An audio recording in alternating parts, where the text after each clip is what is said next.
Welcome, everybody. My name is Candace. I am a co-founder of Austin Design Week, and I just wanted to jump on really quickly and say a quick thank you all for being here. I really want to thank our hosts for this event as well for putting this together. You know, they are sort of what makes up our programming. This is all put on by the community. I also want to just remind everybody that everyone that works on Austin Design Week, your volunteers in the chat rooms, if you're joining just virtually, the people checking you in when you join, the folks who have helped organize this event and work with the hosts, including the co-founders, we're all volunteers. So make sure and thank the volunteers when you can and let them know that you appreciate it, because this thing really only runs because of them and you all. So thank you so much for being here. And just wanted to remind everybody to check out our schedule. It is at austindesignweek.org, and there is still so much happening this week, a lot to join, including our Futures Fair that's gonna close out the week at the end, Friday from 2 to 5 p.m. at the Riley Building downtown. That is outdoors. So if that makes you feel safe and you're in the area, we would love to see you. And I think that's it. I'm gonna go ahead and pass it back off to Adam. Thank you. Hello, everybody. How are y'all? I hope so. You should see on my screen, this is the System Leverage Mapping Light Workshop. I hope that is what you're here for. I'm gonna move some Zoom stuff off my screen. Thank you so much for joining us today. I don't know how to move this little bubble off, so we're just gonna leave it. I think that's fine. But before we kicked off, we wanted to start with a land acknowledgement. Andrew, do you wanna do this one? Sure. So University of Texas at Austin has a land acknowledgement. And for those who are not aware, this is something we do to honor the indigenous peoples who are on our lands. And so wherever you're on, I know that not everyone's from Austin, but because we're speaking from Austin, we're going to go speak to that. So we would like to acknowledge that we are meeting on the indigenous lands of Turtle Island, which is the ancestral name for what we now know is North America. Moreover, would like to acknowledge the Alabama Cushata, the Caddo, the Carrizo Camcrudo, the Cohitacan, the Comanche, the Kickapoo, the Lipan Apache, the Tonkawa, and the Isleta del Sur Pueblo, and all the American Indian and indigenous peoples and communities who have been or have become a part of these lands and territories in Texas. And as I mentioned earlier, while everyone was trickling in on Zoom, I'm not even in Austin. I'm in Asheville, North Carolina right now. So I'd love to do a land acknowledgement. Modern day Asheville has colonized. It is occupied land. It's the occupied lands of the Eastern Band of Cherokee. Modern day North Carolina occupies lands of the Kohari, the Eastern Band of Cherokee, Haliwa, Saponi, Lumbee, Meherrin, Occaneechi Band of Saponi, and Wakama Sion. If you'd like to learn which indigenous tribes lands that you're occupying, you can go to nativeland.ca, and it's a pretty cool interactive map that is a really, really useful resource we found. This land acknowledgement is not the UT official one, just to make that clear. So today, what are we doing now? We've all gathered, you're all here remotely. We're gonna do some quick introductions. We're going to set some expectations, let y'all know what it is that we hope you come away with. We'll briefly touch on a project to give this some context. We'll talk a little bit about futures literacy, and then we'll have you do a light activity in Miro. We'll then touch on systems thinking and systems leverage points. We'll talk a little bit about system leverage mapping, the name of the event. We'll do another light activity, and then we'll have a group debrief with some guest stars. The guest stars, we're super excited that later today, two of the internal medicine residents from Del Seton Medical Center, right by our medical school off of 15th and Trinity, they'll be joining us for the latter half of this event. And then my name is Adam Ziner. I'm a systems designer at the Design Institute for Health, and I'm joined by my colleagues Andrew Doe, Artin Hartunian, Jessica Murray, and Nurali Oza. And you'll be hearing not just from me tonight, you'll be hearing from us all. So I'm just going to keep doing the talking for now. The Design Institute for Health, for those of you who are not familiar with who we are, we're a joint institute. We're housed in the Dell Medical School, but we're a joint institute with the School of Design and Creative Technologies in the University of Texas at Austin College of Fine Arts. What do we do? Why are we here? We are all about catalyzing systemic change in health through design. We're designers. Design can mean a lot of things.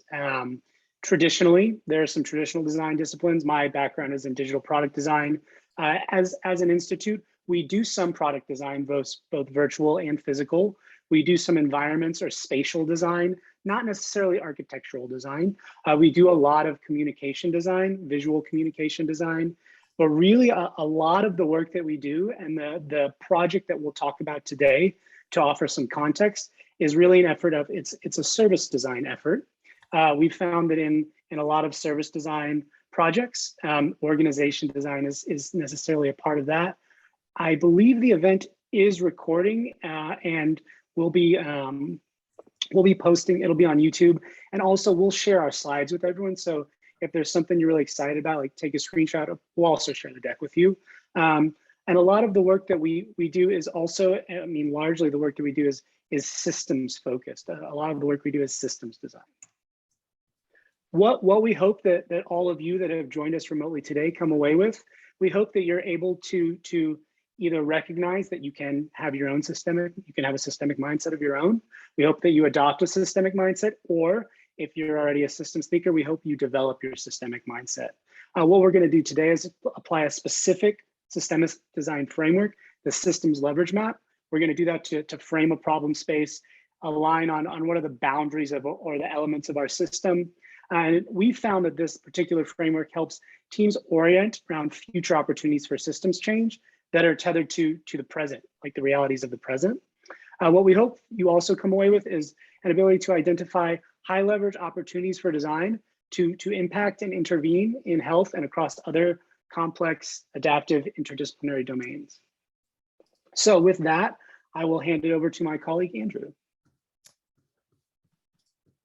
Hi, everyone. So, before we get into kind of the technicalities of futures literacy and systems leverage mapping, I thought it would help to ground it in an example, which is one of the projects that we did, which is transitions of care. This is a common challenge across all healthcare systems. So I'll just quickly orient yourself to the subject matter because the breakout activities is going to rely a little bit on this, but transitions of care, this is a process by which a patient's care team transitions within a hospital setting to a primary care provider, also known as a family doctor. So when a patient leaves the hospital, they have to do a follow-up appointment with with typically a family doctor. Next slide. So what are kind of the steps to a transitions of care? The first step is that the patient needs to go home. I recognize that saying the word home isn't always necessarily appropriate when we're dealing with, say, patients that are unhoused, but for the purposes here, the patient needs to leave the hospital and go somewhere that they can be taken care of away from the healthcare system. So their care journey with the hospital ends. Now, just because a patient goes home and leaves the hospital does not mean that their care needs ends.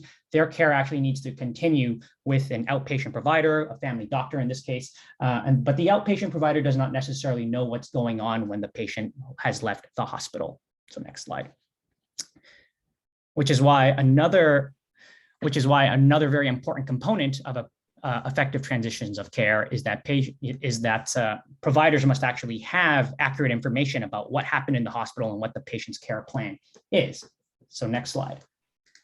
So once you actually have the patient showing up to their follow-up appointment and actually the patient information coming to the outpatient provider's care clinic, that is what you need for a successful transitions care, and that is what we refer to as a transitions of care. Last slide.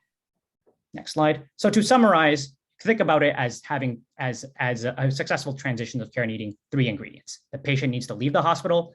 The patient's information actually leaves the hospital and goes to a community care clinic. And then lastly, the patient actually needs to show up to their follow-up appointment so that their care plan can continue. So what does this have to do with futures literacy and systems thinking? Next slide. So this is a challenge that is really common across all healthcare systems, and it's a healthcare challenge here in Travis County, which is a county that contains the city of Austin. You're going to go hear from Joseph and Mustafa, who are 2 internal medicine residents, in a bit about and how we've worked with them with transitions of care and how they actually used futures literacy and systems leverage mapping to actually find opportunities to improve it. But just think about it from their perspective. You're just a newly minted graduate of a medical school, doing your residency, where, you know, the work for anyone who is maybe knows anyone who's gone through medical school or doing their residency in a hospital, it's baptism by fire hose. It's a really intense work life. You take care of patients who get admitted to the hospital and you send them on their way, hoping they'll get better and they get on with their life.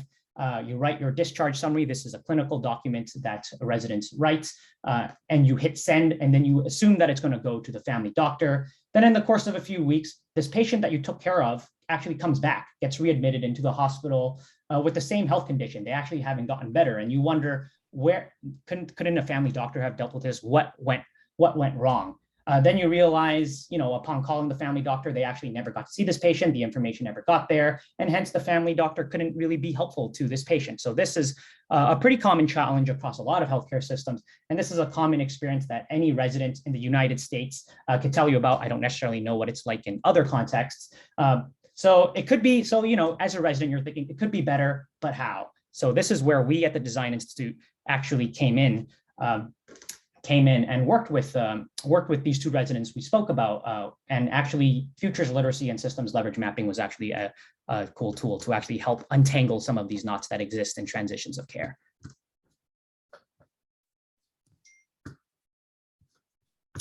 So we're going to go talk about futures literacy, but before we talk, I just kind of have a question. I'm just going to put something in the chat. Feel free to respond however you feel about it. But, you know, I'm just kind of curious how familiar. So, you know, are people familiar? Yes, no, maybe they've heard about it, they've used it. Feel free to respond to the chat in any way whatsoever. And I'll pass it off to my colleague, Nurali. Thank you, Andrew. So in this section, we're going to talk about futures literacy, strategic foresight, and speculative design. Please take a moment to answer the question on chat, and I'll get started. Okay, so we have mixed response. Cool. So before we start talking about the futures literacy, we must clarify the difference between predicting the future versus envisioning or provoking the future. So what is prediction? Prediction is an act of saying what will happen in the future. Simple. So in order to predict precisely, you need to have a systemic understanding of the system that you are planning to intervene in. You need to have a good grasp on the understanding of the society, all the trends, what's happening, all the changes, and all the disruptions in a way, holistic view. Now, you take all this data from the past and present and use this data to envision what can possibly occur. Now, we call this process of forecasting. And in this whole process, you're actually looking forward towards the future. Now, prediction has been a significant practice in our society for ages, and we all have been greatly benefited from it because we all want to know what's coming. Businesses want to know, countries want to know, and we just want to prevent and prepare for the adverse situation. But the problem with the prediction is that it automatically puts you in the backseat and narrows your horizon to imagine what can possibly occur. It actually imposes a tunnel vision. Even though we are the driving force for the future, we feel like we don't have any stake in our own futures. And all we can do is learn about it, prepare for it, and just wait for it. So this is the main reason and the mindset why we are not able to solve the wicked problems of our generation. So here, this is where the futures literacy comes in, where we are trying to ask you to flip the table. So forget about the present and past for a moment and think about the future that you want for yourself. And the reason I'm talking about imagining the future, because it grants you permission to think wildly, way beyond your narrow horizon of your present. And your future can be anything that you can think of. We want you to create a fictional world, which is filled with lots of opportunities and possibilities. Now, you are here on the right side of the slide where you're imagining and envisioning all the futures. But the problem is just imagining is not enough. You kind of have to use this imagination, analyze it, dissect it, and try to figure out the characteristics of the aspirational future that you want for yourself. And what you do is you take this information, backtrack it, and the process is called backcasting, and you go back to the systems, present systems, and basically, yes. So what you do is this process is called strategic foresight, and here the strategic foresight is basically opposite of the prediction, where you are, instead of going towards the future, you're actually pulling information from the aspirational future and using it to provoke the present system. Now, before you start your strategic foresight, there are 5 things that you keep in mind. Next slide. First is the future is, foresight begins with the fact. Future is plural. Future isn't fixed. Foresight should challenge you. Foresight creates shared materials for discussing change. Speaking of change, creating materials, I'll hand it over to Adam, my colleague, to speak more about designer's role and speculative design. Awesome. Thank you, Nirali. So as designers, I think a lot of you are probably designers or design adjacent. How can we step into this process? How can we step into this strategic foresight process or this futuring process? What do we have to offer in the way of building more sustainable, equitable, or desirable futures? I think a lot of us as designers, we do it by what we do best. We make, we create, we make the intangible tangible. Ideally, we do that in a participatory manner as we prototype and facilitate the creation of artifacts that help to communicate aspects of our future visions. And a lot of times we do this to provoke and elicit differing points of view, to inspire and encourage active engagement in the process of moving towards better futures or more desirable futures. I'm gonna let, here we go. Before we ask y'all to get speculative, which is this first quick activity, we're gonna ask y'all to think in futures. I want to expand a little bit on why we've gathered you here today to explore futures or futuring through a systemic lens. This graphic that you have on here, there's a link to it on Kumu. I'll share it afterwards as well. This is something, this confluence of systems as futures is something I've been thinking about, and I've been fortunate enough to have been able to work at the confluence of for some time now. But I still really struggle to clearly articulate how and why I see futures or futures literacy or systems and systems thinking as more inextricable than distinct ways of thinking and approaching the work I do as a designer. My first project at the Design Institute, I was very fortunate to get to work with a couple of actual PhD trained futurists. And as I was working with them, I created this mind map that I have on screen to externalize what was going on in my head, to try to lay some points and figure out what is the overlap between these disciplines. This map is super outdated. It's been years now. I barely scratched the surface, but I share it because I found it's always helpful to have somewhere to start Googling before just running around in the dark. I'm continually, as a designer, I'm struck by the fact that while I'm working in the present, I'm always considering all of the myriad constraints that are imposed upon me by all of the systems I exist in, and by all of the systems that the output of my design work exists in, and that we have to interact with on a day-to-day basis. A lot of these constraints can stem from or be informed by my own personal lived experience, by interpersonal relationships that I have with others. They can be informed by organizational or interorganizational politics and dynamics, by power dynamics. These constraints, they can also largely be informed even by city, county, state, or nation state ordinances and policies. So when I'm doing the work of rendering tangible aspects of these potential futures, for me, it doesn't make sense to ignore a lot of these constraints and dynamics that very well likely they'll exist in these future systems or the future states of the current system. I was chatting with a friend of mine before I moved, and he offered me a really provoking way to kind of progress my thinking about the relationship of systems thinking and futures literacy. In that he was kind of pushing back and saying, are they super inextricable, or are they a little bit distinct? He challenged me to think about how futures literacy, being futures literate, can actually help build on your systemic mindset. It can offer you a new dimension to work in. And dimension might not be exactly the right word, but I think the metaphor holds a lot of weight. Another metaphor that he shared with me that kind of really drove things home was thinking about futures literacy as almost an extending right angle to systems thinking, right? Like the future kind of extends linearly from the present. If any of you are familiar with futures, you've probably seen a lot of futures cones. We're not going to show any of those today, don't worry.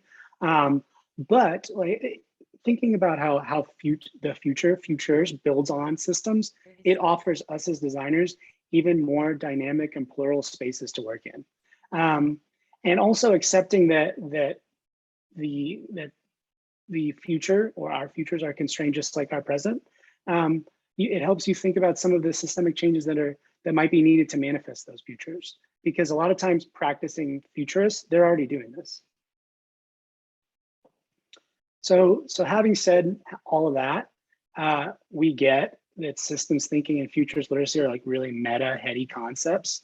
I've found it's useful to tether this intangible concept to something really tangible, into a discrete artifact. Sometimes it's like a pen, sometimes it's like an app. But I found it's really helpful to tie this future to something tangible. And there are a lot of speculative approaches to designing that they thrive on you being in the driver's seat, being imaginative, but also opening up new vantage points for others to view a lot of the wicked problems we're dealing with now and how they might snowball in the future. I've found that these tangible artifacts, some people call them speculative design artifacts, they also offer a lot of opportunity and can be a catalyst for discussion and debate about alternative ways of being now. And they can encourage us to think divergently and also avoid the prescriptive tunnel vision that Raleigh talked about earlier. I'll quickly touch on this. I like this map. I love how it's framed as an unresolved mapping of speculative design. Elliot Montgomery is someone I've learned a lot from. I've had the pleasure of meeting him a couple of times as well. But he kind of produced this nice boundary map, if you will, of some of the disciplines that are housed under this umbrella of speculative design. Like other kinds of design, there are a lot of terms, right? Like there are a lot of terms for the work that we do: design, futures, future studies, futures design, strategic foresight. And a lot of this has largely been popularized in a Western context. The term speculative design, for example, was coined by Dunn and Raby, who were and mostly are based in the UK and the EU. And when you think about the output, speculative design as a process, strategic design as a strategic foresight as a process, the output of either, the output of a normative strategic foresight process, usually that takes the form of a conceptual strategy. Whereas the output of a typical speculative design process, it usually takes a more material form. I think I really love this quote. This is actually from those futurists I mentioned that I got to work with on a project called Foresight. And if you think about tangible representations of all of these alternative futures, of all these alternative future system states, whether it's a vision statement, something written, a scenario forecast, whether it's really inspiring and encouraging or terrifying, like a lot of what's going on in the world now, it can have really profound impacts on the strategies that we're currently adopting and the work that we're currently doing. I think the artifacts, these things that we're making as designers, the things that we can offer to others so that they have a tangible way to explore these potential futures, they can be physical, tangible artifacts. They can be interactions, they can be scenarios, they can even be more experiential in nature. And I'll touch on what I mean by that here. So this is actually, we called it an aspirational discharge summary. Joseph Ju, one of the internal medicine residents that we mentioned, he worked with us to create this aspirational future discharge summary that would go home with patients. And we created this what ended up being a PDF to show what could be to prompt change in the present. And this ended up taking the form of a digital prototype. We got Joseph into Miro and he mocked this up. Your speculative artifact might come in a more traditional format. It might be something like a poster. This is a really cool, and again, we'll share this presentation out with all the links, but this is a really cool artifact from a project that Stuart Gandy did for the UNDP, and thinking about the notion of like, what if corporate entities were punished in the same way humans are for their crimes? And you can provoke that thought by something as simple as a poster, or you can get more experiential. This is a fascinating project that I think still holds a lot of weight from. I think he's a colleague of ours. He's affiliated with the University of Texas at Austin. Jake Dunnigan and his team at Institute for the Future. They created this immersive experiential futures experience to help people really grapple with how much plastic is in the ocean now and how much plastic will be in the ocean if we don't change the way that we're acting. So having talked about all of that, we're going to ask you all to get speculative. You'll be working in Zoom breakout rooms, and then you'll be working in Miro to propose a design intervention in response to a prompt. So in the context of a transition of care, you're going to support someone who may be experiencing homelessness, who is also managing a chronic condition. You're going to propose an intervention that would help them make it to their follow-up appointment. As you think about this artifact that you're proposing that will live in the future, we want you to think about how can you tangibly represent your idea. You don't have to mock this up, just write it down on a Post-it note. And also think about how you can create something that helps project stakeholders inhabit this aspirational future.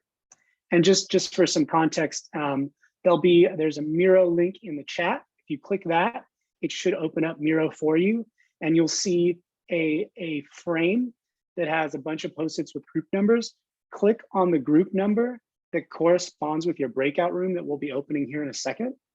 And if you click on one of those Post-it notes that corresponds to your breakout room number, it should take you to your very own Miro frame. And at the top of the frame, we put the instructions for this activity. We're going to give you all 10 minutes in your breakout rooms to do this activity. If you have questions, I think you should be able to raise your hand, but we'll also, our Design Institute team will be jumping around the rooms to try and answer any questions. So let's go ahead and open up the breakout rooms. Hello, welcome back, everybody. Thank you so much for getting speculative. We appreciate it. Thank you for being patient with us. It was so cool to see everyone ideating and working together. You should see the curious emoji on the screen. We're going to add a prompt to the chat. We'd love to, if you care to share what you thought of the activity. And as Andrew mentioned, usually this is an hour and a half. This is going to be heavily abridged. This is going to feel really rushed. That's okay. We just want to give you a taste and offer you a framework and something you can take and apply in your own work contexts. So having said that, let us know how you felt about the activity, how you felt about getting speculative, what you think about the future. I will hand it over to my colleague, Jessica, to talk about systems thinking. Thanks, Adam. So when we say system, I think we all have a vague understanding of what that actually means. But when we say it, the definition that we actually like to use comes to us from Donella Meadows.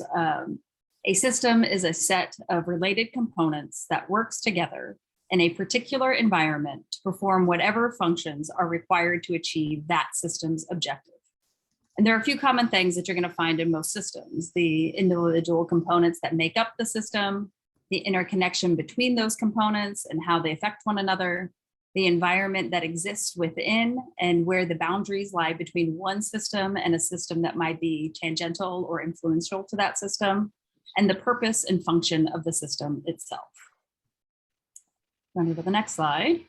To build from there, for systems thinking, whether we're talking about an organization or a product system, a service system, or a regulatory system, it is less about being a codified discipline and more about the process of understanding how the entities within a particular system influence one another and the system as a whole. If you do look at it through a disciplined lens, systems thinking is often within and or associated with the field of systems dynamics. It's a part of the broader domains of the complexity and the system sciences. And as this image recently tweeted by systems thinker Peter Jones demonstrates, it's still an evolving discipline. And while systems thinking can really mean a lot of different things to a lot of different people, it is more than a collection of tools and methods It is also an underlying philosophy and a mindset to be applied across disciplinary boundaries. And so far, I've given you a lot of different words to describe what might be better depicted through a very simple picture. A system in this example is the elephant, and each of the blindfolded scientists investigating this elephant system assumes that they understand the truth behind the essence of the elephant. I mean, if you only knew the sharp point of the tusk, you might assume the purpose of the elephant was to act like a spear and therefore be a weapon. And if you only knew the long, flexible, strong tail of the system, you might assume that the purpose of the elephant was to act like a rope. But in the end, all of the blindfolded scientists who are so focused on their area of study are wrong. You must take a step back and attempt to see the creature as a whole to even begin to understand the majesty of the elephant. So some things to keep in mind as we move forward in this conversation around systems thinking is that it is also a sensitivity to the circular nature of the world we live in. There is an awareness of the role of structure in creating the conditions that we face, and a recognition that there are powerful laws of the system operating that we are unaware of. There's also a realization that there are consequences to our own actions that we are likely oblivious to. It is a diagnostic tool and a disciplined approach for examining problems more completely and accurately before acting, allowing us to better question before jumping to conclusions. It helps move us from observing an event or data to identifying patterns of behavior over time, to surfacing the underlying structures that drive those events and those patterns. There is an understanding of the changing structures that are not serving us well, so that we can expand on the choices available to us and create a more satisfying long-term solution to these chronic problems. There's also a willingness to see a situation more fully and to recognize that we are all interrelated, to acknowledge that there are often multiple interventions to a problem and champion the interventions that might not be as popular or obvious. And because of all of these components, systems thinking can mean a lot of different things to a lot of different people. And with that, I'm going to pass things over to my colleague Arten for a little bit, our next part on systems thinking. Thank you, Jessica. So Jessica just explained all the different things systems thinking can be. And so it's a great mindset and even an approach, but as a full-on approach is best suited for certain types of projects and project problems. And this bulleted list mentions a few of those. So it's best suited to take on a systemic approach when there is no or low level of agreement on the problem definition. There's no single owner of the problem at hand. It's hard to pin down who's at the source of the problem. There's a low level of certainty on how to move forward. There's a high degree of ambiguity and unpredictability. And there's a high level and diversity of people involved with diverse and even conflicting perspectives on the problem. So all these bullets points getting at a really, really complex situation. And Donella Meadows just did it in a much more poetic and beautiful way. This quote, "The systems thinking lens allows us to reclaim our intuition about whole systems and hone our abilities to understand parts, see interconnections, ask what if questions about possible future behaviors, and be creative and courageous about system redesign." And so that quote was beautiful and mentioned a lot of things. It talked about being able to see individual parts and interconnectedness. But when thinking about systems and that concept of a boundary, it's when you first start out, you consider what's your frame of focus? Because if all systems are interconnected, where do your considerations start and stop? So you might start off here, as you can see, with a frame of focus, with all the possible systems and subsystems of relevance in that frame of focus. But as you move on, you might find that the things you consider, and as you learn more about the problem and the problem space, as you move on, that frame might increase or shrink in what you consider important or not. And as you move on, you hopefully co-model this understanding with the people, the other stakeholders that you work with. And this is where the tangible artifacts help with as well. And that practice, hopefully, if you've done that co-modeled getting an understanding of the systems to be focused on, the problems to be tackled on, usually through artifacts, then you're able to have a better, more clear path forward. And if you move on, yeah. And so with this artifact, you're able to come to a consensus, which makes it easier to move on to the desired future state and hopefully come to a better desired future state that's more cohesively understood by everyone involved. Now, stepping away from this abstract picture, I talked about this process of systems thinking, to show an actual picture. This is a good way to kind of paint it. And I took this picture myself in one of the projects we worked on.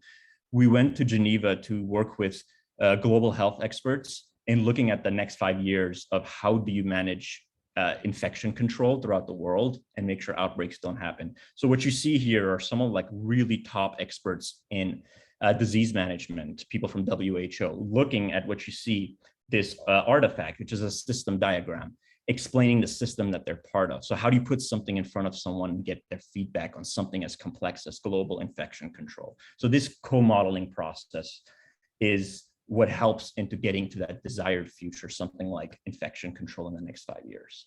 And so with that, I'd like to pass that over to my colleague to talk about leverage points. Andrew?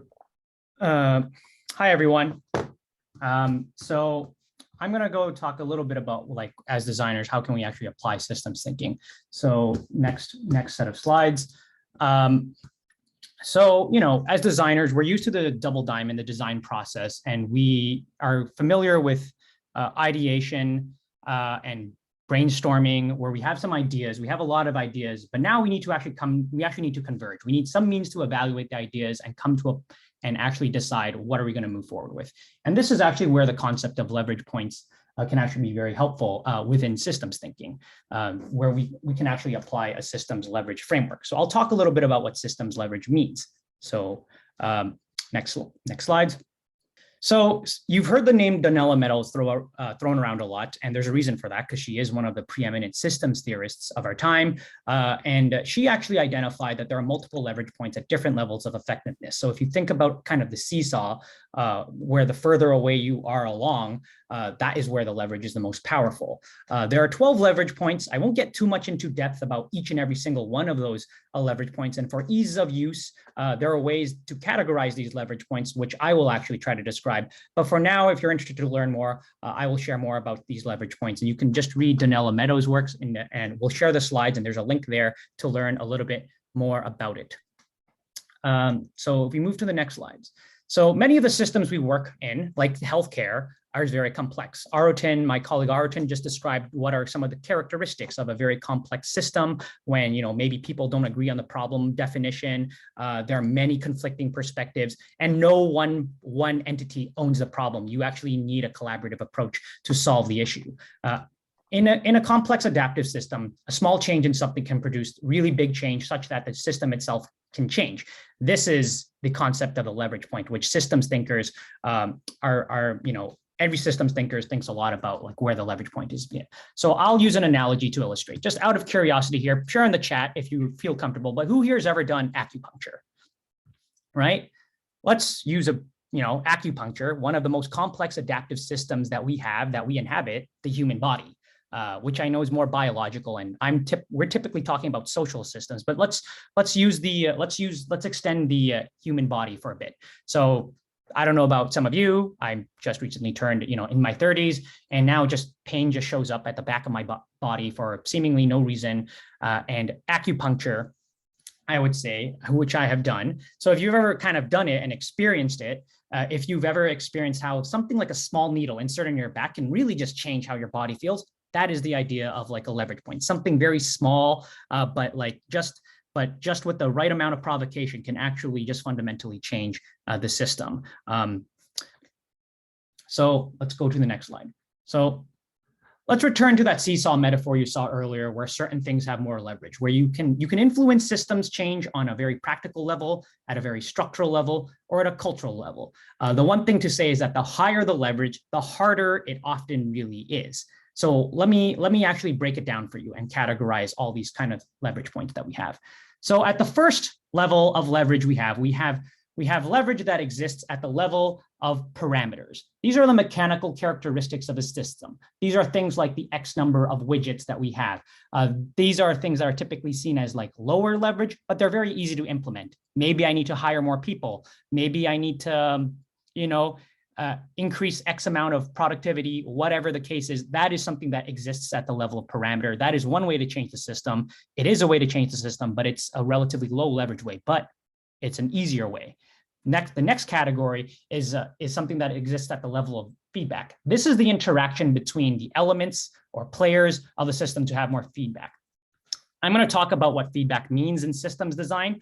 I won't give into a deep lecture about it, but there's typically two kinds of feedback cycles we're talking about. There's reinforcing feedback cycles, which could be positive. You might hear this be called as a virtuous cycle, or in the negative, which is, you may hear this be called as a vicious cycle. The point is, like, one cause leads to another, and it just kind of amplifies, and it keeps going, it just keeps looping around and amplifying each other. Then you have something we call a balancing feedback loop, which is like, think about it kind of like Newton's third law of, if an object A exerts a force on object B, then object B must exert a force of equal magnitude in opposite direction back on object A. A classic example of this is to sort of illustrate what I mean is when we designed anti-locking brakes for those who are driving. Like, we designed it for the purposes of reducing, car accidents, casualties, all those kinds of things.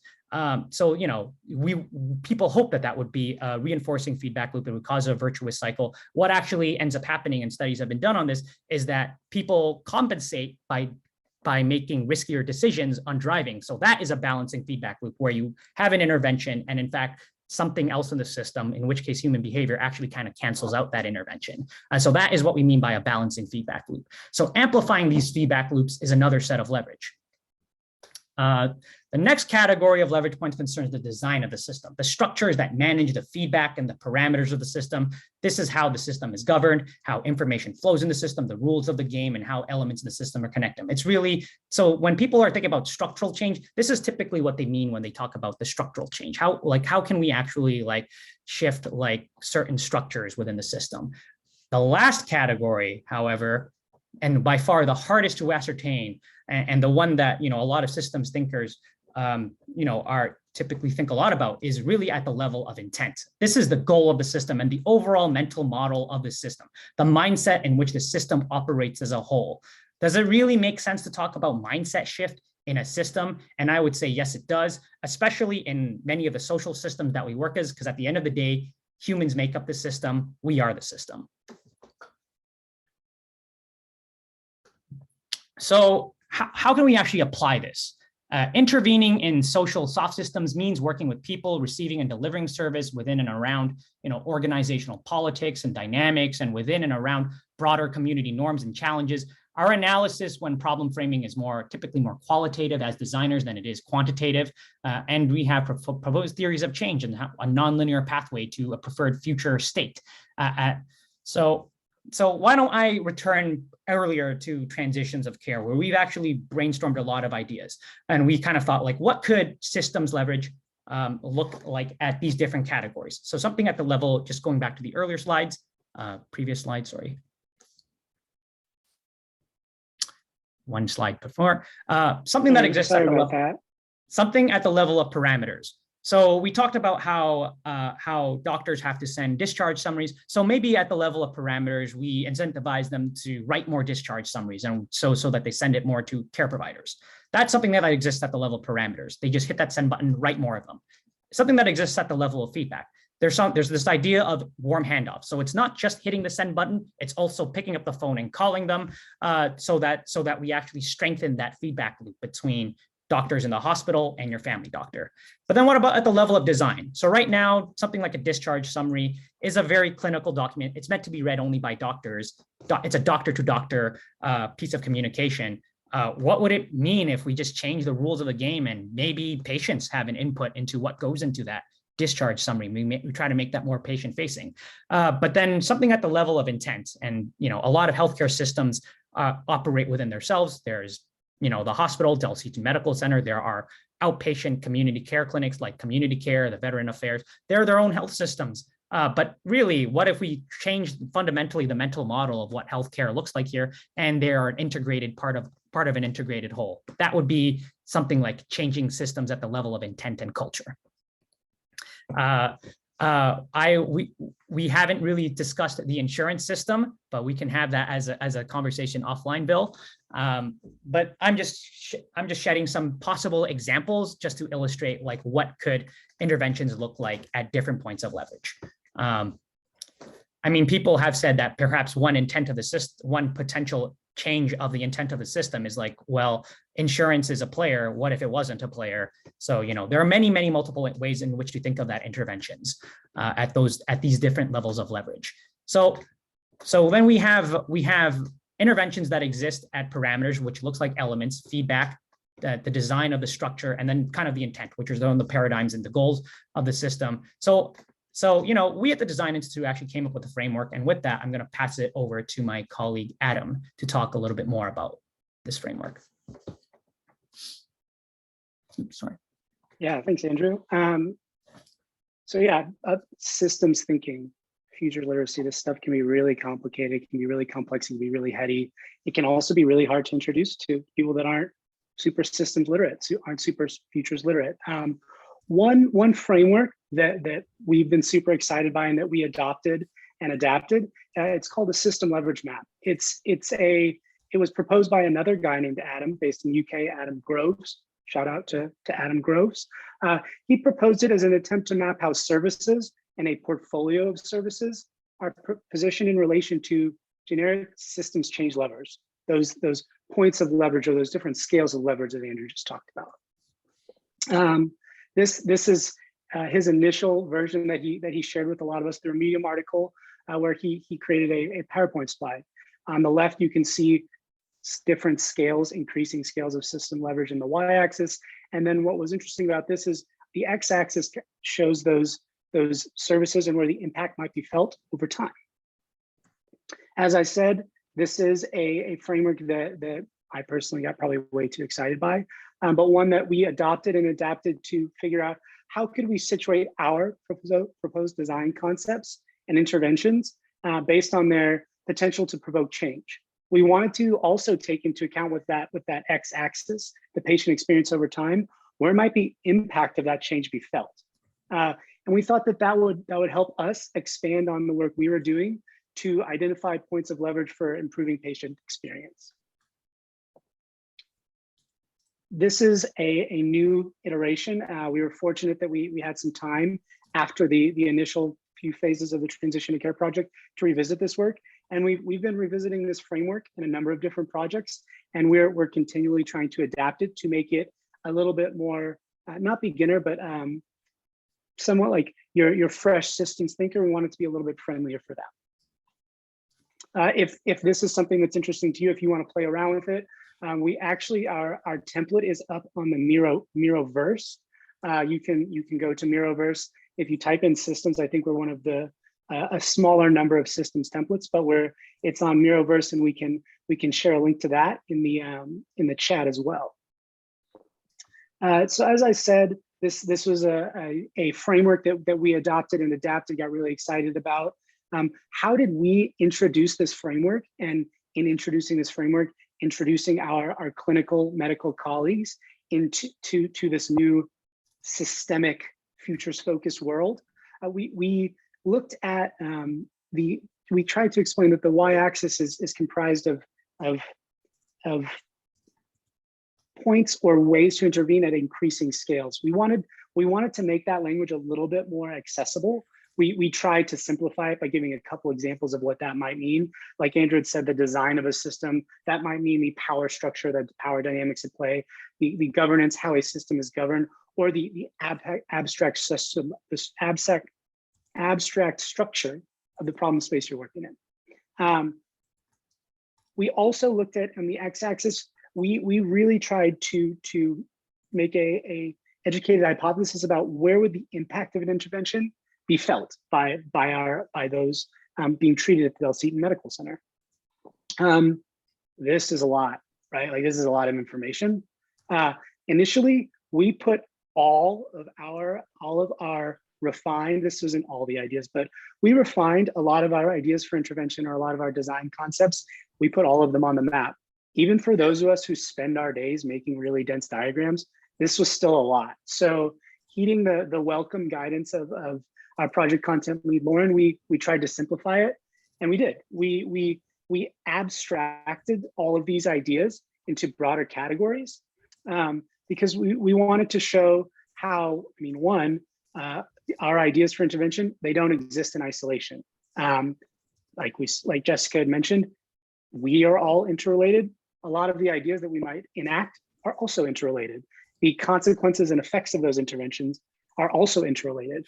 We also wanted to try to show that how we could build on our initial lower leverage, and that's not meant in a negative way, but we could build on initial lower leverage ideas to build towards what we wanted. For those interested in hearing a little bit more about that, we recently published an article about it on Miro, only a 9-minute read, not too bad. Brevity is not my strength, but we condensed it. So kind of closing the loop, our adapted system leverage map, I love this term, boundary object. We think our map served as a boundary object, as a way to contain opposing perspectives, or maybe perspectives that don't agree with one another, and to offer people a way to speak across disciplinary boundaries. We found that for our project, like in the context of the Transitions of Care project, it allowed hospital system administrators, clinicians who are on the ground, residents, people who work at outpatient facilities in Travis County, allowed them to speak to one another within the same terrain. And when you're looking at these really complex situations, which is much of the world that we live in now, if you offer people a boundary object or a frame to view it through, it can not only help us speak the same terms, but it can help us all understand how there are opposing dynamics and their opposing goals. It can help us come to consensus around how we want to respond to immediate situations based on where we want to go. It can help us figure out how will our present actions, what might be the future occurrence of that change be. So our systems leverage map is a boundary object. It lets us as a group recognize the level or scale at which an opportunity for design intervention operates. And then it pushes us to think about the efficacy or how effective our ideas might be in thinking about the impact felt. So now we're going to ask y'all to do that. So think you'll be in the same, well, originally we wanted you to be in the same breakout rooms, we moved a bunch of people around. You'll be in the same enough breakout rooms, just go to the same, you'll be on the same Miro board. You'll go to the Miro board, the Miro frame that you are working in, copy one of your ideas for intervention, copy it over to this new section. We'll put a link in the chat.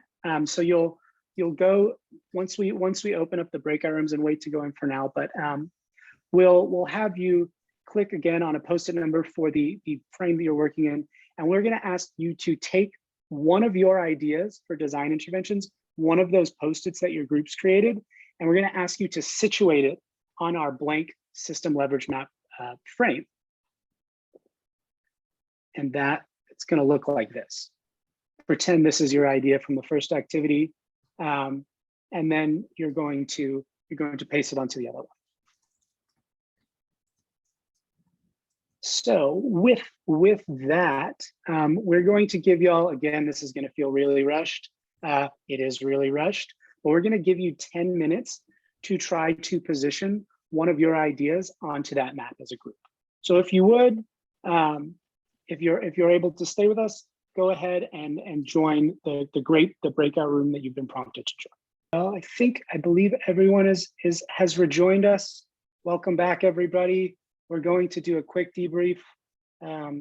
We all know that was super rushed in all of these workshops, right? It's always, you get a super abridged look at a process that usually unfolds over days or weeks or months.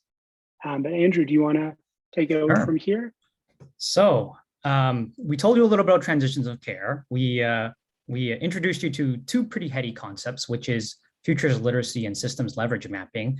So I'm actually going to go moderate a conversation in the remaining time that we have left with two of the internal medicine residents we worked with who actually got to work with us and actually try to use this. So if I can get Joseph Ju and Mustafa, if they're still here. There we go. There's Joseph. Oh, there you are. Hello.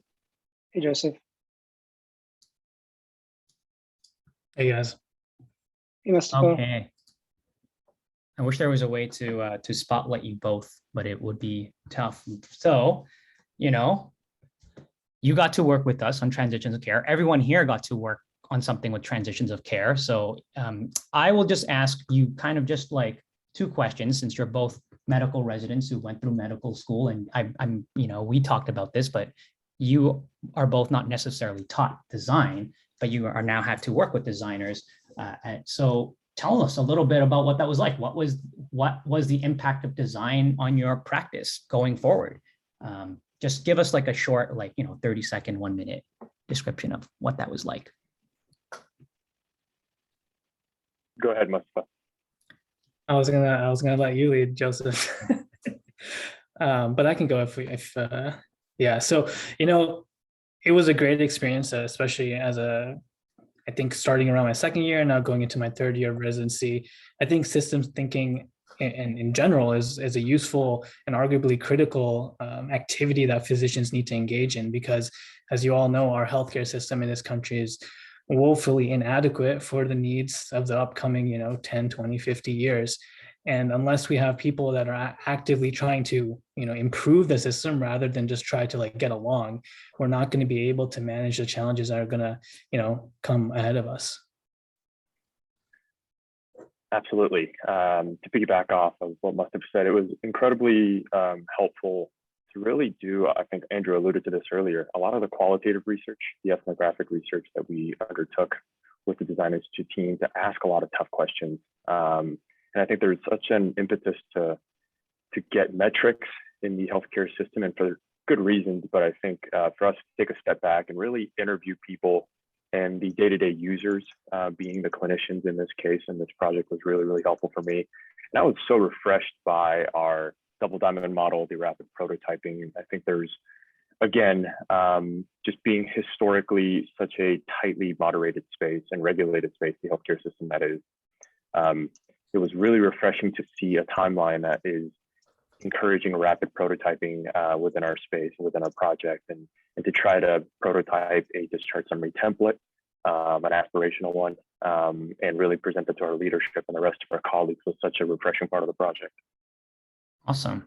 So let's go a little bit about futures literacy, because we talked a little bit about that in the beginning, and you did it without realizing it by mocking up a discharge summary template, which has photos. And for anyone who knows, if you look at a discharge summary, pictures are no bueno in that type of world, and making it, realizing that it probably wouldn't be implemented in that form. But tell us what it was like making something where you knew this was really just meant as a provocation, not necessarily using it as something that could actually be implemented. Tell us what that was like and Yeah, it was really interesting. I think the team, Andrew, yourself, and Adam, I think really encouraged us to say, hey, forget for a minute that there's all these restrictions, that this isn't going to actually work maybe next week or a couple of weeks later, but just put yourself in the shoes, shoot for the moon. And so I think having that perspective of, okay, let me remove myself from practicality.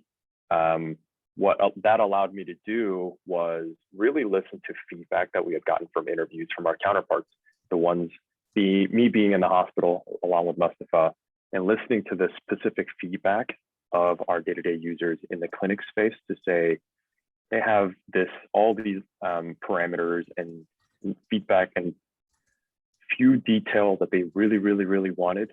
And how can I give that to them in a format that they can skim over in a couple of minutes they have right before they go see a patient regarding a recent hospitalization? And some of those were, hey, if we could get a picture with some more symbols rather than a big fat paragraph explaining everything in really boring form, let's try to do that as much as we can. If we can have pictures of people on these things so that we can actually tie faces to names. Why not give it a shot? And then instead of a scroll down MS Word document format, can we have that be in a multi-column, horizontal left and right interactive space? And so it was really a creative endeavor for me, and something that I really enjoyed working on with the team. Awesome. Thanks for sharing. So in the remaining time we have, some of the groups here kind of came up with, doing what you did, which is like dream up of like some artifacts from the future and try to map out where this could exist on transitions care. They obviously did not have as much time as we did. We only gave them like 15, 20 minutes at most. But could I have any volunteers, like any groups, if anybody is comfortable speaking, just to kind of share like what are some of the artifacts that came up in the remaining 5 minutes that we have?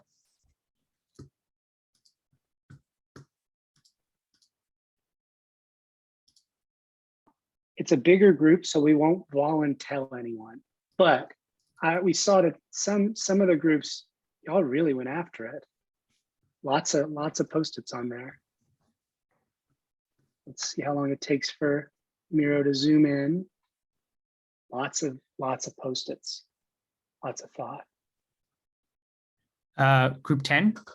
Thank you so much, Damien, for volunteering. We appreciate that. Hey, yeah, I'm not sure, how we went, but it was really fun, and that tool is really great, as Caitlin said, just to help us kind of think exactly where in the what stage we were focusing on, because we kind of went a bit off track.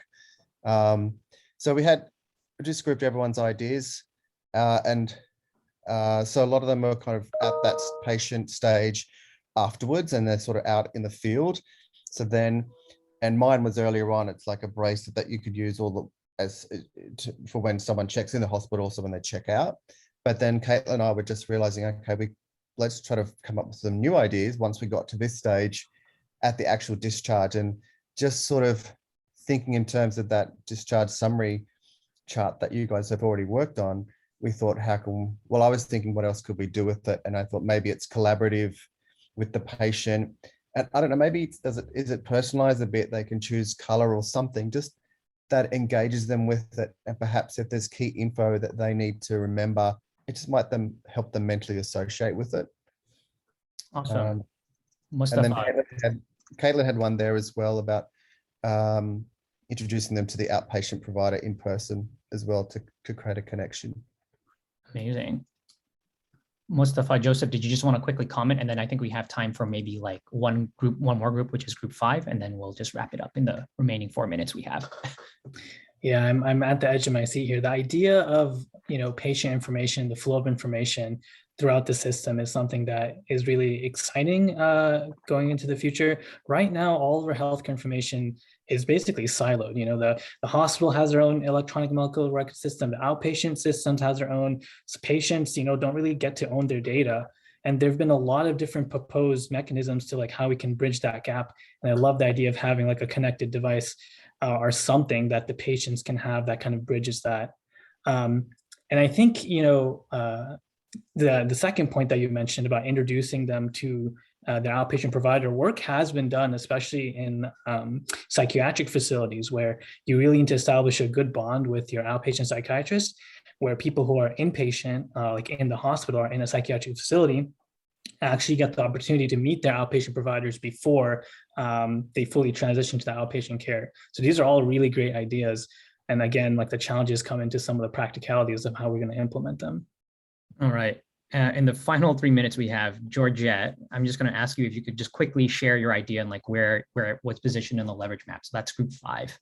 So tough challenge. Okay, we'll be fast. So we knuckled down on Zach threw out some ideas around VR and using VR to represent kind of the day in the life of experience, so that the practitioners, we could find some empathy with the practitioners, and so that we could better understand kind of the that homeless person who's being sent home to no home, right? But we also then challenged ourselves as to how could we adapt a technical idea like that VR experience and kind of bring it down on a lower level of kind of this hierarchy that you have down into the elements area.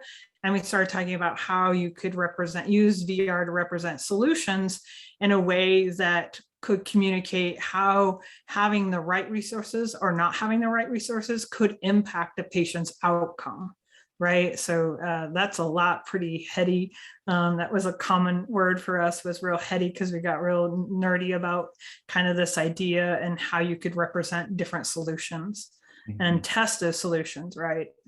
Awesome. And if I may add it real quickly, the usefulness was this of trying to pin ideas to this. You actually realize that sometimes they don't fit neatly, and in the practice of trying to make sense of your solution, you realize it could live, or it could be different things at different levels. So it's also a sense making thing, and not just a final pin the idea on there and you're good to go. It actually helps and to kind of add more definition in a way that you might have not before.